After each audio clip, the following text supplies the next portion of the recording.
Okay, so this little short video is to take us through the calculation of a net force. So this is the problem that I pose. I have an object. You'll see here that I have drawn what actually is a free body diagram of an object. It's this square. I don't know what it is. It doesn't really matter for the purposes of this problem.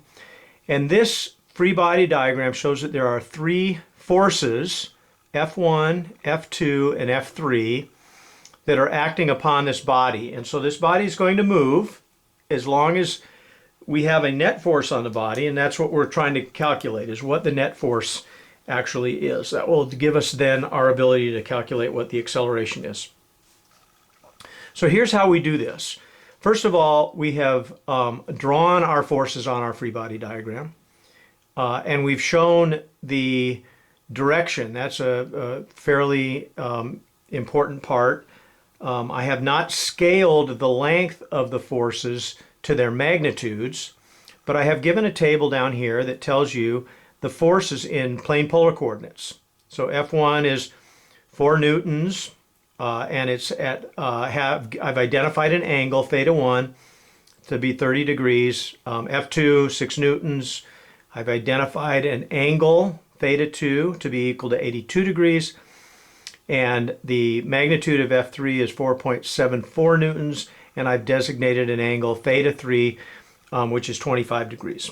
Now, the question that I'm asking here is, what is the net force? And I want it given in polar coordinates. Okay, so here's how we do this. We're going to have to convert each of the force vectors into Cartesian unit vector notation. This is to facilitate the addition of the forces. We have to add F1, F2, and F3 together in order to be able to get the net force. So when we do this, when we convert from our plane polar notation to Cartesian unit vector notation, we have to remember to use the conventional angles. Now I've given you 3 angles here. Only one of them I've given you as a conventional angle. Remember, our conventional angles are measured from the plus x-axis in the counterclockwise direction. Theta 1 will be the only conventional angle drawn on this plot.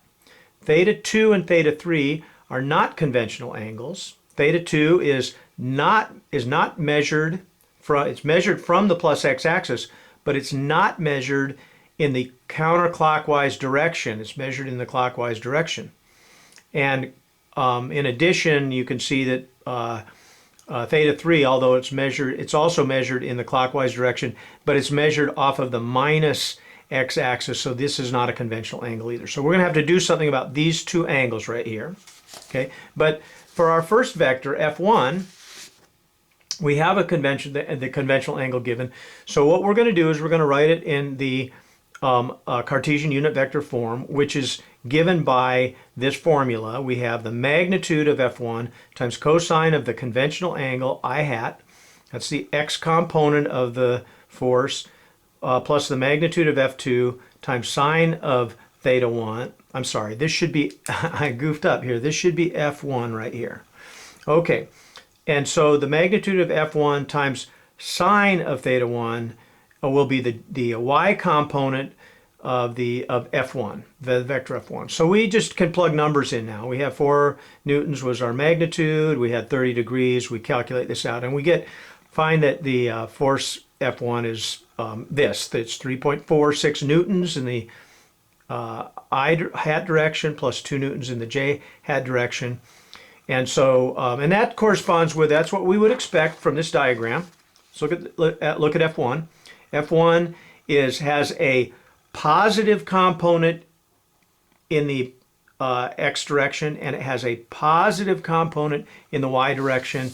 That's consistent with what we calculated. 2 positive coefficients to our vectors. Okay, let's do F2. Now for F2, as I said, theta 2 is not the conventional angle. And it's because it's not, it is measured from the plus x-axis, but it's in the clockwise direction. So we have to convert it to the conventional angle. And so what we do is we say that the conventional angle for F2 is so we're going to measure from the plus x-axis counterclockwise to 360 degrees. Then we will subtract off the angle theta 2. So that says our conventional angle for F2 will be equal to 360 degrees minus the 82 degrees, which was specified in the problem. We have a conventional angle of 278 degrees. That is the angle to this vector measured from the plus x-axis in the counterclockwise direction. It's 278 degrees all the way around here to that point. That's our conventional angle. So now once we've got our conventional angle, again, we just plug it into our conversion from plane polar coordinates to Cartesian unit vector notation. We have that F2 is equal to the magnitude of F2, cosine of the conventional angle I hat plus magnitude of F2, sine of the conventional angle j hat. We plug the numbers in and we end up with 0.835 I hat minus 5.94 j hat newtons. And notice I've written it in a little bit of a different way. I pulled the newtons out. I've written this as a pure vector, and then I put the units at the end. That's okay. We can write that any way we want. Now let's look and see if that's what we expect. F2 has a component, positive x component, and a negative y component. That's what we get. We get a positive x component and a negative y component.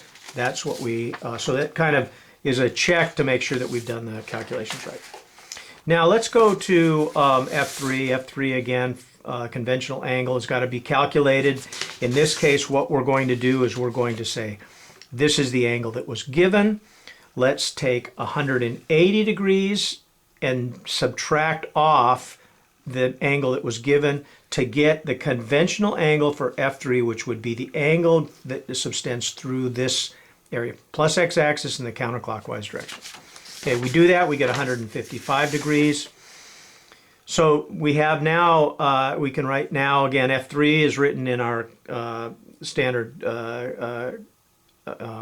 conversion form from plane polar to Cartesian unit vector notation, and this is what we get. And again, we can look and say, well, we have a component of F3 in the negative x direction and a positive component for F3 in the y direction. We have a negative and a positive. That's consistent, so I'm happy with that. And now all we have to do is add the x and y components together to get the net force. So net force is the sum of the vectors. We have 3 vectors. When we add our vectors together, we add all the x components together, and we add all the y components together, and our final vector comes out to be 0 in the y direction and minus 1.94 in the j direction. This is, of course, an approximation. It doesn't come out exactly that. I think it's 5 times 10 to the minus 3, but if we're rounding off to 2 significant decimal places, we get a 0. And this then becomes our final net force calculation. And this is the force then that we would use in F equals ma to calculate the motion of that object.